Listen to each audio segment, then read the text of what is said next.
bagaimana orang-orang kalau sangat dekat dengan Allah Subhanahu wa taala, Allah akan jaga dari semua sisinya. Allah akan berikan taufik dari setiap pekerjaannya. Wahai zat yang maha hidup dan zat yang berdiri sendiri, dengan rahmatmu aku minta pertolongan. Perbaikilah segala urusanku dan jangan diserahkan kepadaku meskipun sekejap mata tanpa ada pertolongan darimu. Bismillahirrahmanirrahim.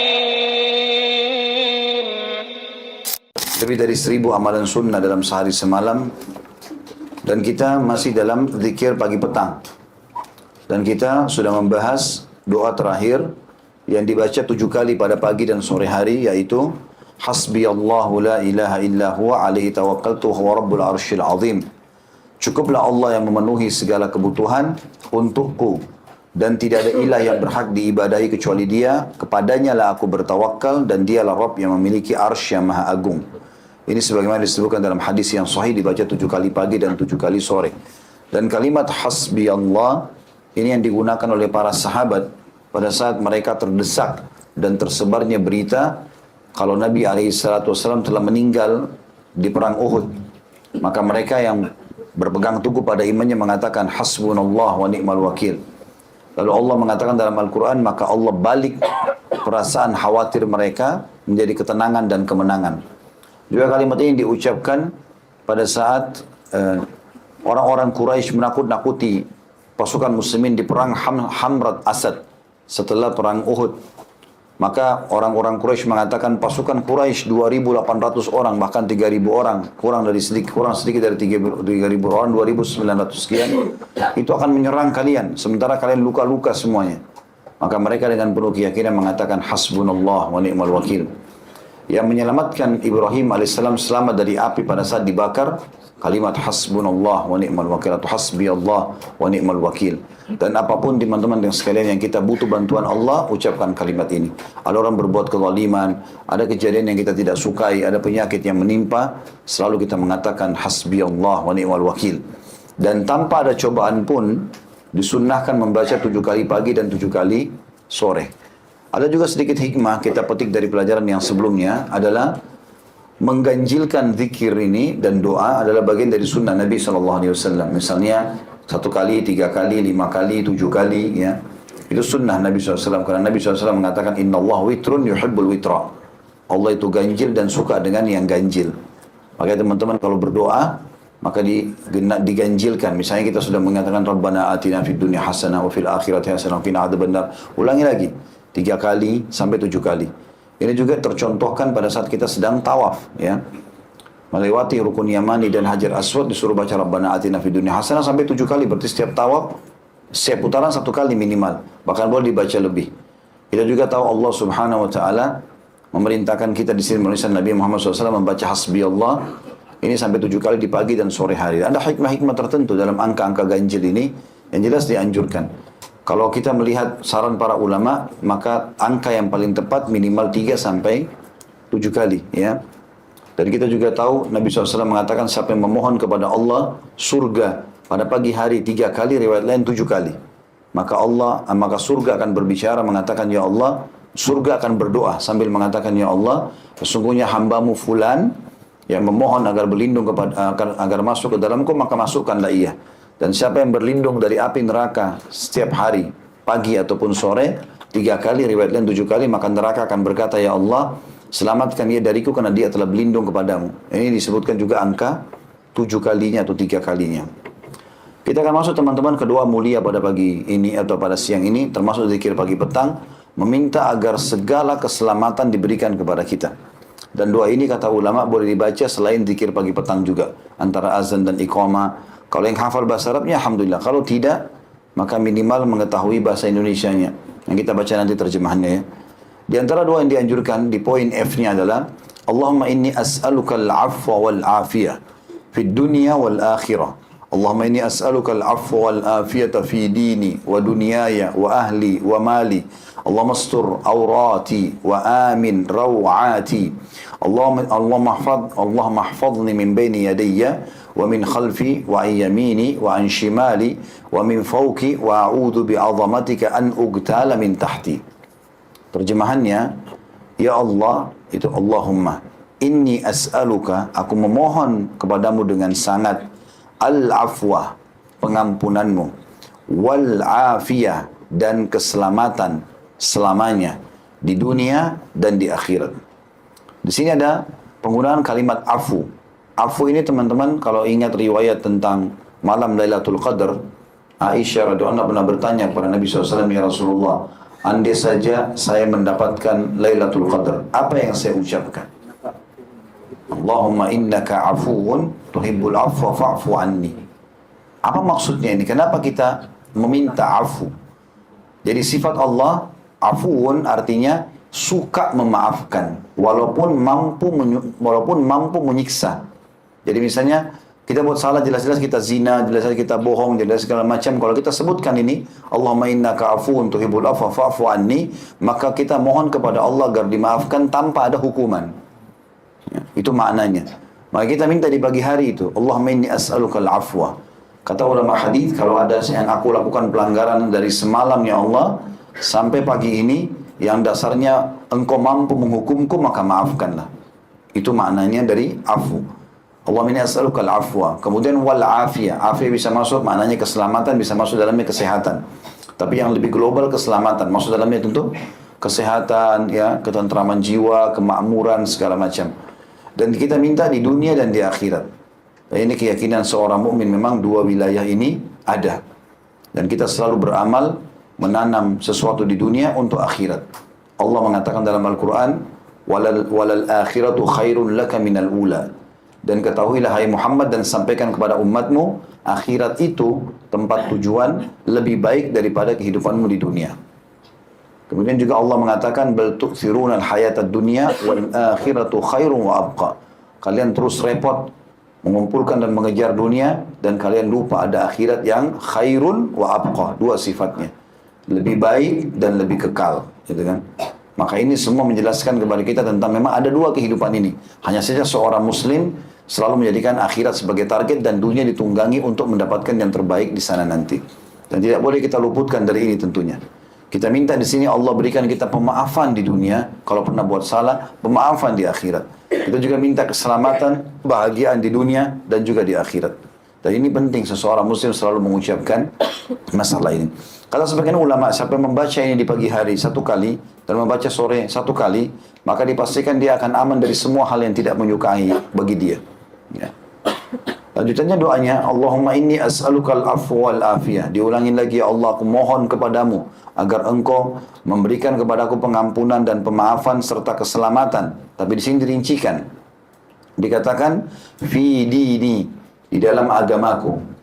Maknanya jangan sampai agamaku yang tercoreng. Ya. Apapun kekurangan yang aku miliki, jangan sampai aku kurang dalam melaksanakan perintah agama.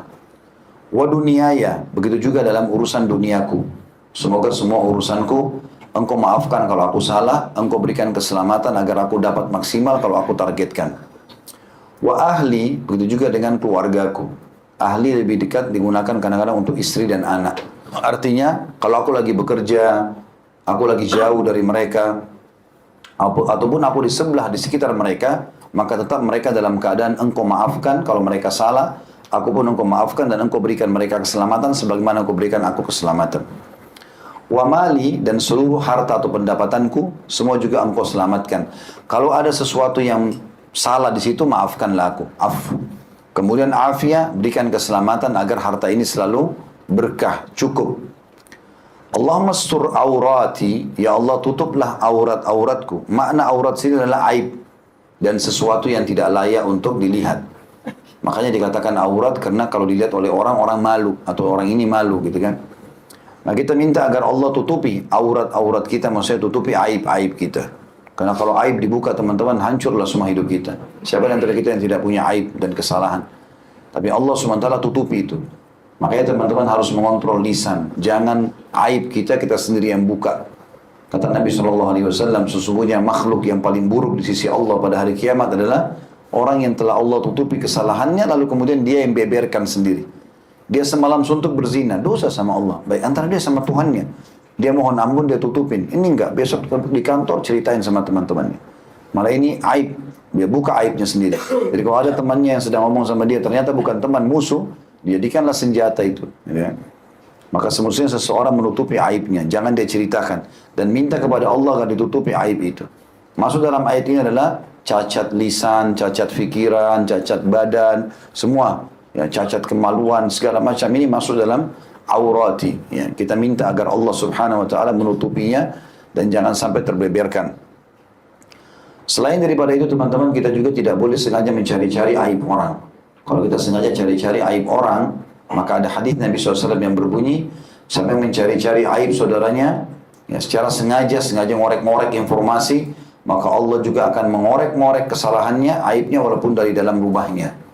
Makanya harus hati-hati. Kemudian dikatakan wa amin rawati, dan berikanlah aku rasa aman dari setiap ketakutan dan kekhawatiranku. Jadi di pagi hari kita karena mau aktivitas minta itu, di malam hari karena kita mau istirahat juga minta itu. Semua apapun yang kita khawatirkan bisa membuat kita khawatir, takut, merasa bimbang, semua itu dihilangkan. Lalu kita minta doa yang mulia juga, Allah mahfadni min baini yadayya. Ya Allah selalulah jaga aku di antara kedua tanganku.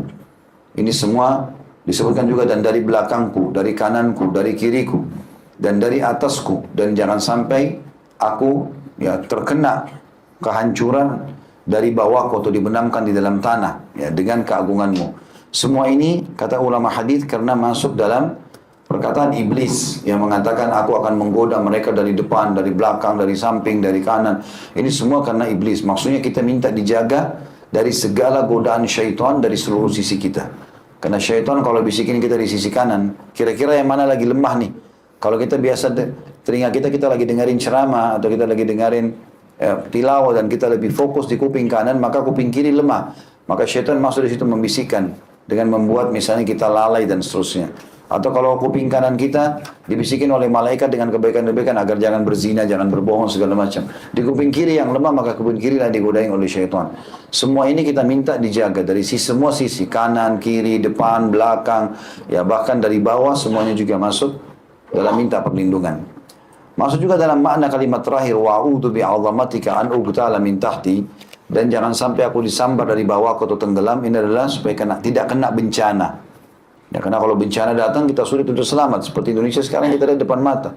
Tsunami terjadi, longsor terjadi. Orang tadinya lagi jalan nggak sadar.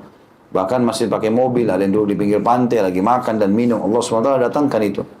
Tapi dengan doa ini insya Allah kita akan aman dari itu. Artinya Allah akan selamatkan kita sebelum terjadi bencana tadi. Di antara zikir pagi petang yang dianjurkan teman-teman, Allahumma alimal ghaibi wasyahada, fatiras samawati wal ard, rabb kulli syai'in wa maliku, asyhadu an la ilaha illa ant, a'udzu bika min syarri nafsi wa min syarri syaitani wa syirki, wa naktarifa ala nafsi su'an aw ajurruhu ila muslim. Ya Allah yang maha mengetahui perkara yang gaib dan yang nyata. Ini keyakinan seorang muslim tentang Tuhannya, faham semuanya. Wahai Rabb pencipta langit dan bumi. Mana pencipta dari tidak ada menjadi ada. Semua ini Allah yang adakan. Rabb atau pencipta ataupun pemilik atas segala sesuatu dan yang merajainya, menguasainya. Sampai kalimat ini dulu saya luruskan atau saya jelaskan teman-teman sekalian. Ingat, selalu kita harus yakin dan jadikan pegangan hidup. Penuh keyakinan ini teman-teman sekalian. Sebenarnya hubungan kita yang hakiki adalah sama Tuhan Allah SWT. Makhluk-makhluk ini hanya Allah jadikan penyebab saja. Kalau ada orang teman-teman sekalian bermasalah depan mata kita dengan kita langsung istighfar kepada Allah. Minta mohon kepada Allah Subhanahu wa taala, bukan yang lain.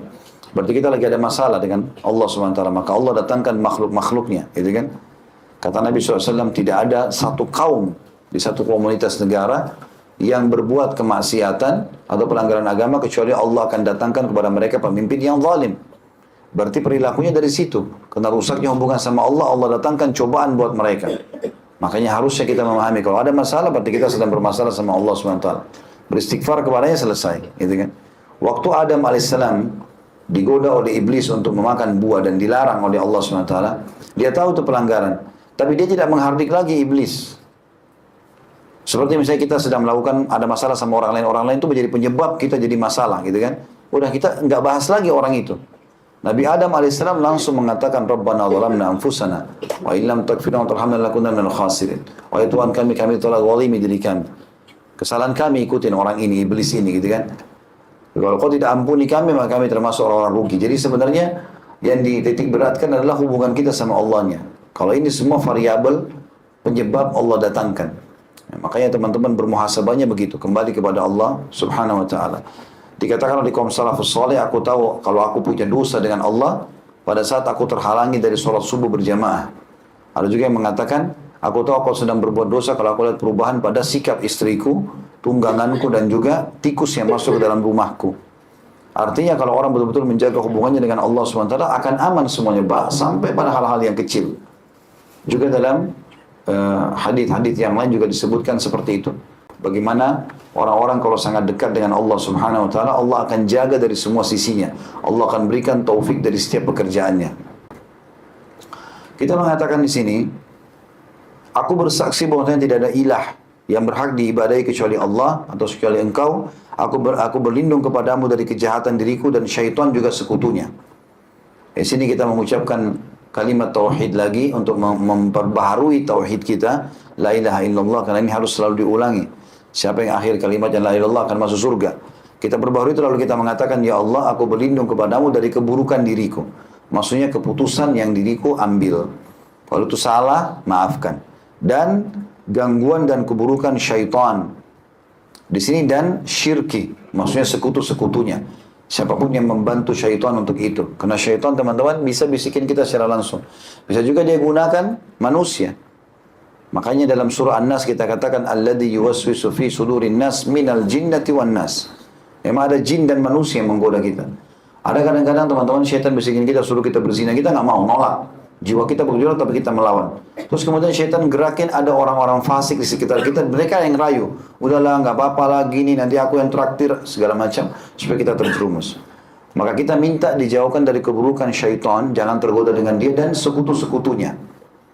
Lalu dikatakan, atau riwayat lain juga ada, wa'udhu bika min syarri, Allahumma inni a'udhu bika min syarri nafsi, wa min syarri kulli dabbatin anta akhidun binasiyatiha. Ya Allah, aku berlindung kepadamu dari keburukan diriku dan keburukan semua makhluk yang ubun-ubunnya engkau memegangnya. Kata ulama hadis, yang maksud adalah semua makhluk termasuk hewan-hewan. Bahkan serangga segala macam nggak akan bisa mengganggu dia kalau dia berlindung kepada Allah dengan doa ini. Kemudian wa an aqtarifa ala nafsi su'an, dan jangan sampai aku menjerumuskan diriku pada keburukan atau pelanggaran. Ini kita berlindung kepada Allah SWT, jangan sampai berbuat dosa. Kalau ada di antara kita teman-teman, orang yang mau berbuat dosa lalu dia seperti terlindungi, ya, misalnya batal, gagal, ada yang tahu, maka bersyukurlah kepada Allah. Karena justru itu bentuk kasih sayang Allah. Allah ingin kita tidak terjerumus di situ. Ya. Gak usah kita doakan keburukan, sial saya ini. Tadi janjian sama pacar, sekarang malah banjir, malah hujan. Dan alhamdulillah kita selamat dari dosa itu. Andai saja teman-teman lihat hukumannya hari kiamat, maka tentu kita tidak berharap untuk bisa bertemu dengan dia. Ya, berapa banyak orang yang diterumuskan sama syaitan. Ada orang dari Saudi, kisah nyata diangkat oleh para ulama, dia pergi ke Thailand di musim libur, lalu dia seperti umumnya orang-orang fasik, berbuat dosa, buat masalah-masalah terus. Ya. Artinya berzina, khamr, segala macam. Ada satu perempuan, dia jatuh cinta sekali sama perempuan ini, dan setiap hari harus ketemu dia. Padahal ini perempuan tidak benar, pelacur, dibayar sama dia. Satu waktu tuh pacarnya ini telat datang, maka dia kepikiran, dia telepon gak bisa, mati segala macam. Kemudian datanglah perempuan tersebut. Sehari semalam gak datang sama dia, besoknya baru datang. Dia merasa kehilangan segala macam sampai dia datang, terus dia sujud di kakinya perempuan itu.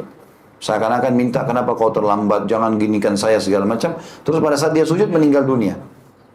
Meninggal dalam keadaan syirik kepada Allah SWT, sujud kepada selain Allah. Ini nggak boleh semuanya. Jadi semestinya harus difahami masalah ini. Kita harus minta dilindungi dari semua keburukan makhluk yang Allah pegang ubun-ubunnya. Tidak boleh jerumuskan diri kita pada keburukan. Au ajurruhu ila muslim. Dan tidak boleh juga menjerumuskan muslim pun ke dalamnya. Jadi maknanya kalau kita tidak mau berzina, jangan biarkan orang lain. Kita nggak mau melakukan perbuatan dosa, jangan bilang, sudah kamu aja deh, nggak usah saya. Nggak. Tetap nggak boleh. Kita larang. Kalau ada orang mau korupsi, orang mau berbuat penipuan, larang. Tidak boleh. Kita minta kepada Allah di sini, ya Allah, jangan sampai aku jerumuskan diriku pada kesalahan dan jangan sampai aku jerumuskan muslim yang lain dalam kesalahan tersebut. Di antara zikir pagi petang juga adalah Bismillahilladzi la yadurru ma'asmihi syai'un fil ardi wala fis sama'i wa huwas samiul alim. Dengan menyebut nama Allah yang tidak akan ada bahaya atas namanya sesuatu pun di bumi dan tidak pula di langit. Dialah yang maha mendengar lagi maha mengetahui. Ini dibaca di pagi hari dan sore hari masing-masing 3 kali. Doa ini teman-teman disebutkan dalam hadis yang lain, siapa yang membaca doa ini di sebuah tempat, maka Allah menjamin dia kembali ke tempat itu dalam kondisi aman. Misal mau keluar rumah, baca Bismillahirrahmanirrahim la yadurru ma'asmihi syai'un fil ardi wala fis sama' wa huwas samiul alim. Dalam sesuatu pun yang bisa membahayakan Allah atas namanya Allah, sesuatu pun di bumi dan di langit, dan dia maha mendengar lagi maha mengetahui. Maka dia akan aman kembali ke tempat dia mengucapkan. Sampai kami pernah waktu diajarkan oleh dosen atau guru kami masalah doa ini, waktu saya masih SMA kelas 3 waktu itu di Madinah, sempat dibahasakan oleh beliau waktu memaknakan ayat atau doa ini. Beliau bilang, usahakan kalian membaca doa ini dalam setiap keadaan kalian. Misal dalam rumah, dari kamar tidur ke ruang tamu, baca Bismillahirrahmanirrahim la yadurru ma'asmihi syai'un fil ardi wala fis sama' was samiul alim. Dari situ menuju ke kamar anak-anak, ke ruang tamu, ke ruang makan, baca. Jadi semua titik-titik ini Allah jamin selalu kita selamat. Kecuali kalau ajal sudah datang. Kemudian juga dalam doa yang lain adalah raditu billahi robba wa bil islami dina wa bi Muhammadin sallallahu alaihi wasallam nabiyyan wa rasula. Aku ridha Allah sebagai Rabb, Islam sebagai agama, dan Muhammad sallallahu alaihi wasallam sebagai nabi yang diutus oleh Allah. Kita baca pagi hari 3 kali, sore hari 3 kali. Makna radit artinya aku sudah ridho ya Allah. Makna ridho berarti kita bisa menerima semua keputusan Allah, baik atau buruk. Jadi kalau kita berdoa, kita mengucapkan kalimat ini raditu billahi robba, Allah akan buat kita selalu ridho dengan keputusannya. Wabil islami dina, apapun yang berhubungan dengan Islam kita selalu membelanya dan ridho.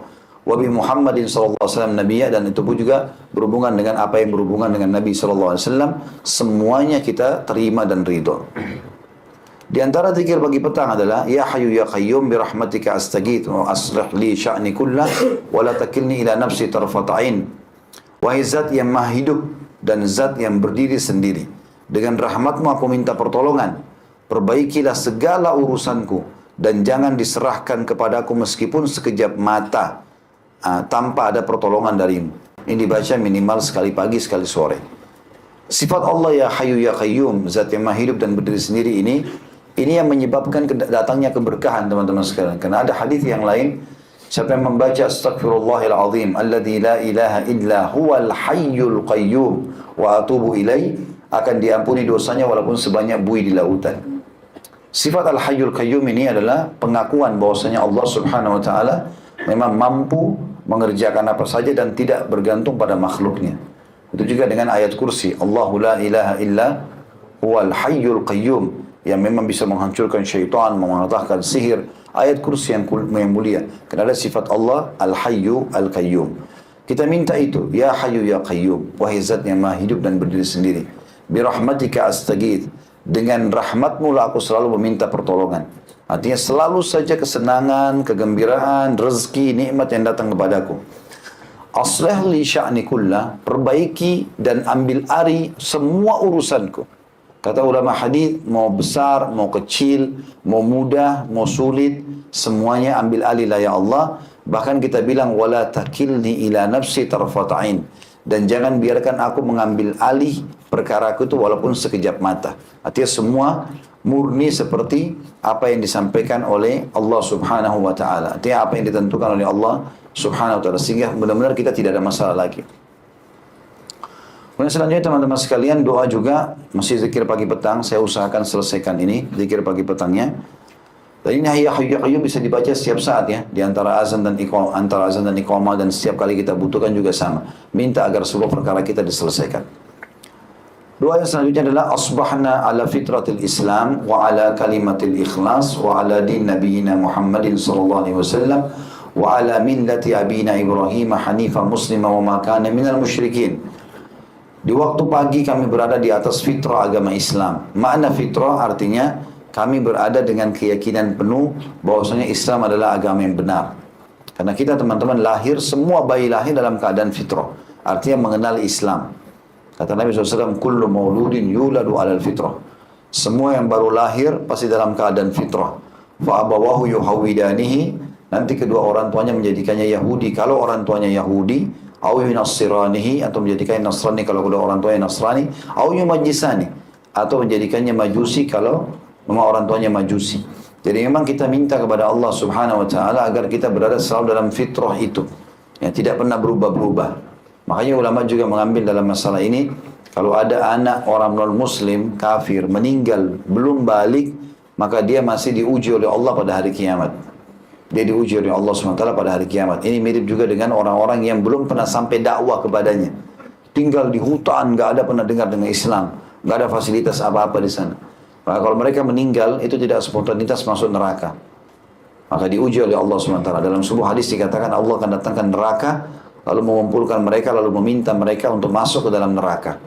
Siapa yang patuh kepada Allah, mau jalankan itu, maka Allah tidak akan membuat neraka membakarnya. Dan Allah masukkan dia ke dalam surga. Karena ini ujian saja. Dan kalau yang menolak, maka dia akan masuk ke dalam api neraka. Artinya walaupun dia hidup ya, dan balik, atau dia didatangi dakwah, atau terdatangi padanya dakwah, tetap dia akan menolak. Seperti itu.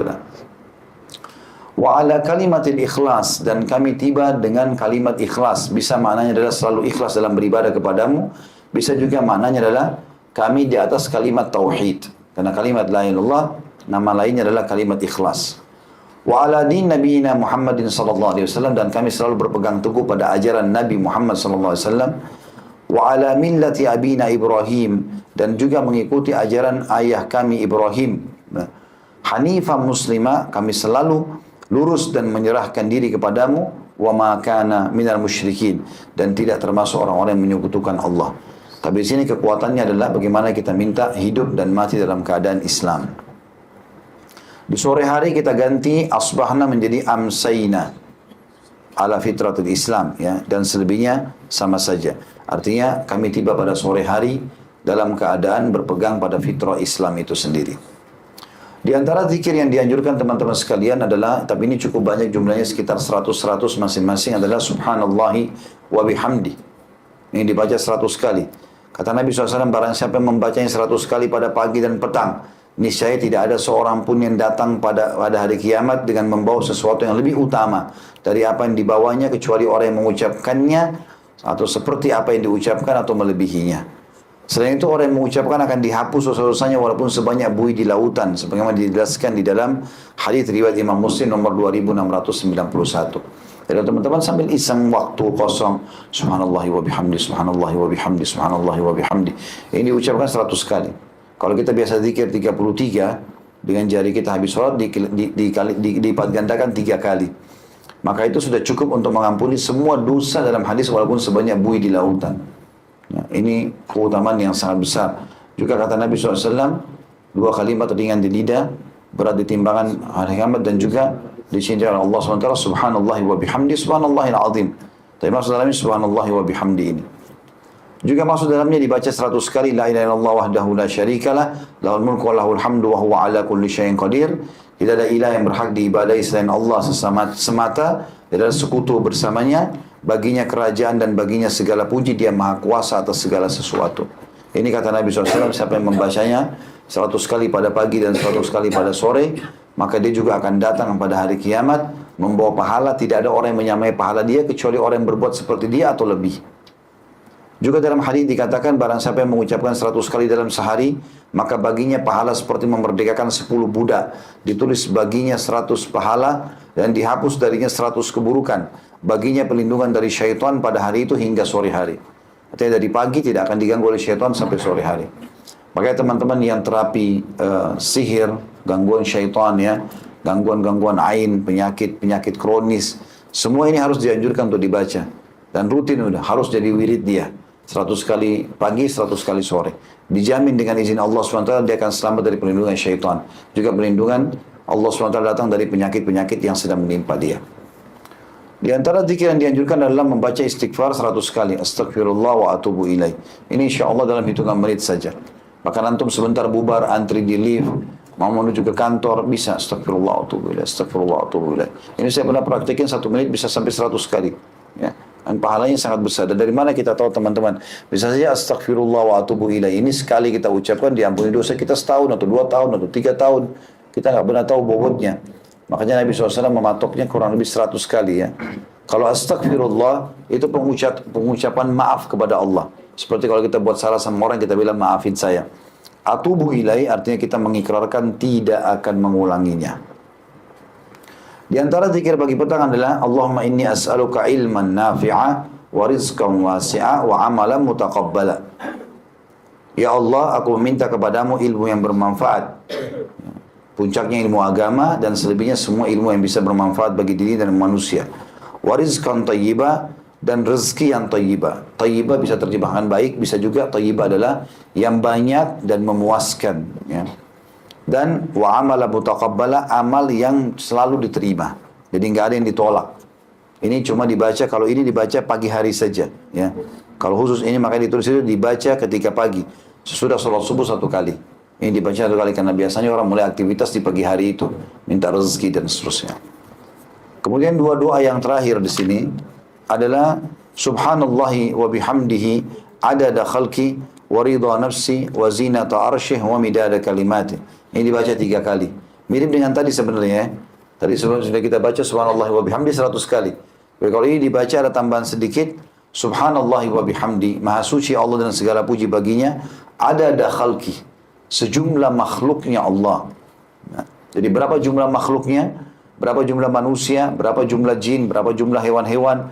Berapa jumlah tumbuh-tumbuhan? Berapa kadar bobotnya, api, udara, air, segala macam ini, semuanya itu. Kita minta, ya Allah, aku memuji kepadamu sejumlah makhlukmu.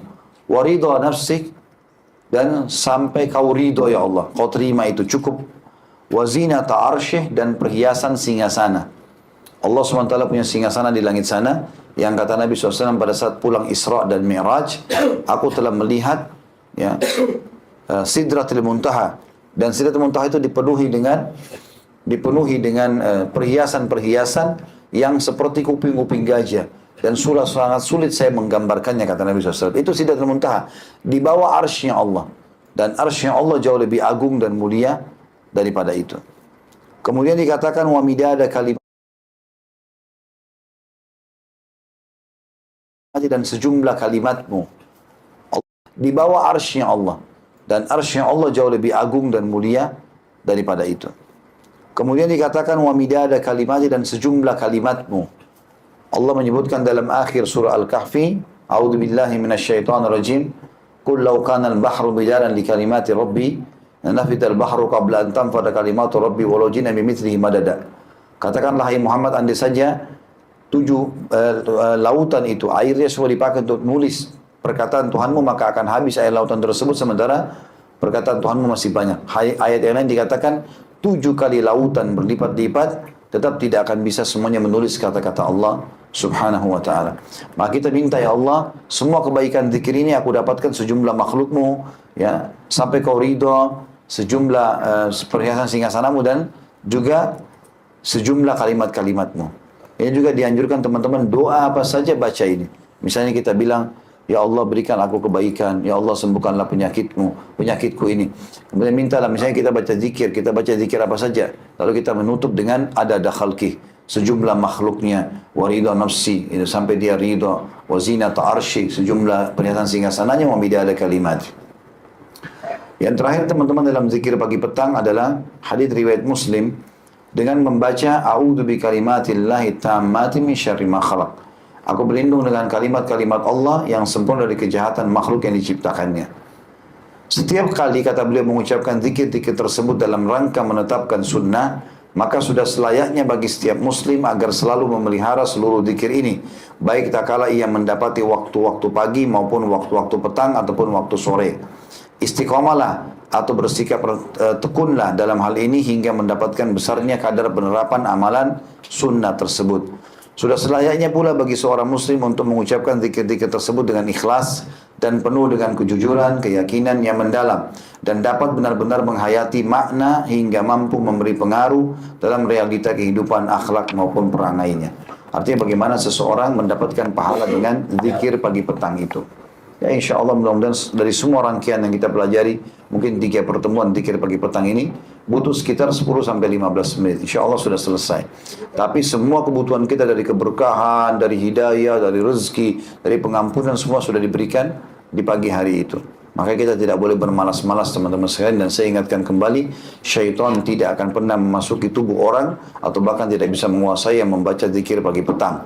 Dan itu pengakuan syaitan sendiri yang pernah diruqyah oleh seorang syekh di Madinah. Kemudian dia minta agar masuk ke badannya syekh itu. Pada saat keluar dari badan orang tersebut, orang yang sedang kesurupan, maka syekhnya izinkan. Dia kemudian masuk lagi ke badan orang yang kesurupan tadi setelah dia keluar. Lalu syekh ruqyah ngomong syaitan itu. Ditanya sama syekh, kenapa kau masuk lagi? Tadi kan kata syaitannya, saya ingin masuk ke badan anda. Kata syekhnya, saya sudah izinkan. Dia bilang, saya nggak bisa, karena ada zikir pagi petang. Itu kebetulan sempat direkam itu.